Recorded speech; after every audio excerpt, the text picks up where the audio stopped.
안녕하세요. 법무법인 성지 파트너스입니다. 불법 유흥업소가 아닌데 아가씨를 불렀다고 처벌되는 게 맞나요? 일반적으로 유흥업소 현장에서 성매매로 적발되는 경우에 당사자는 법적 처벌을 받습니다. 합법적으로 운영한 업소라고 하더라도 금전을 지불하고 성교행위, 유사성교행위를 한 것은 불법 행위에 해당하므로 섣불리 행동하지 말아야 합니다. 특히 유흥업소 성매매 사건의 경우 위장경찰, 특별단속, 신뢰할 만한 고발에 의해 조사가 이루어지는 경우가 많습니다. 그러한 경우 증거, 증인 등 혐의가 확실한 상황이므로 법적 대응에 유의해야 합니다. 이번 글에서는 유흥업소 성매매 처벌 기준과 함께 상황별 선처 가능성에 대해서 자세히 말씀드리겠습니다. 유사성교행위 고발 사례. 피고인 A는 사업상 이유로 거래처 사람들과 룸살롱을 방문했습니다.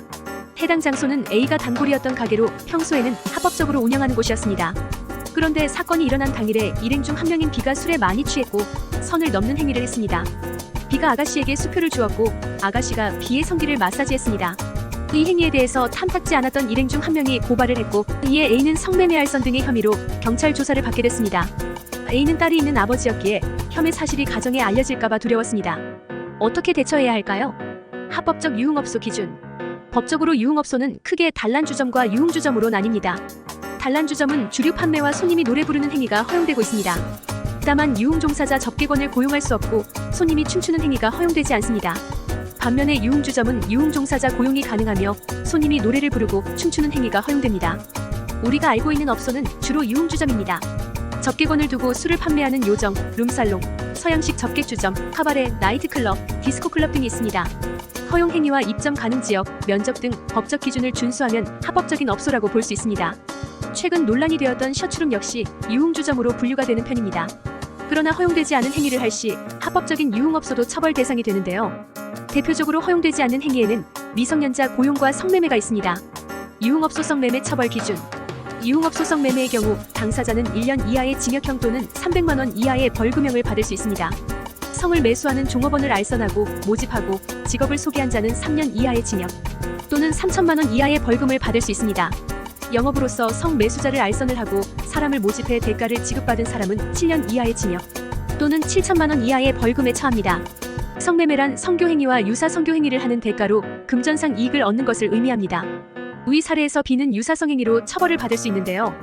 A의 경우 알선 혐의로 더 무거운 처벌을 받을 수도 있습니다. 따라서 처벌 기준에 부합하는 행위를 했다면 선처를 받을 수 있도록 올바르게 처신해야 합니다. 성매매 선처 기준. 유흥업소 성매매 혐의로 적발됐을 때 선처 가능성은 개별적인 사안에 따라 달라집니다. 기본적으로 아래와 같은 상황일 때 정상 참작을 호소할 수 있습니다. 선처가 이루어진 경우 초범. 일반적으로 초범은 기소유예 또는 벌금형이 나올 가능성이 높습니다. 반성문 제출 진정으로 반성한 자의 반성문 제출은 정상 참작에 도움이 됩니다. 상황 증명 성교 및 유사성교행위를 중단했다거나 적극적으로 알선한 것이 아니라면 당시 상황을 증명할 시 선처를 받을 수도 있습니다. 변호사 선임 변호인에게 조언을 구해 사건 해결에 도움이 되는 피의자 진술을 하고 양형 자료를 제출할 시 정상 참작에 도움이 됩니다.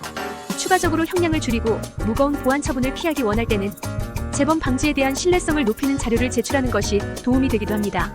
유흥업소 성매매 혐의 솔루션. 해당 업소가 합법적으로 운영하는 곳이라고 하더라도 그곳에서 성매매에 해당하는 행위를 했다면 처벌을 받게 됩니다. 그런데 실제로 성매매를 하지 않았음에도 제3자의 고발로 경찰 조사를 받게 되는 분들이 의외로 많은데요. 형사 전문 변호인과 함께 해당 유흥업소가 어떠한 방식으로 운영되어 왔는지를 파악하고 고발인이 밝힌 내용이 사실과 얼마나 부합하는지 해당 사실을 증명하는 자료 제출 여부를 고려한 전략을 세우는 것이 좋습니다. 현행법에 따르면 손으로 성기를 마사지하는 행위 역시 유사성교행위로 성매매 처벌이 이루어지고 있습니다.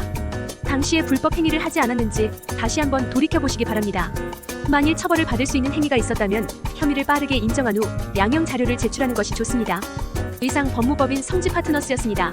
감사합니다.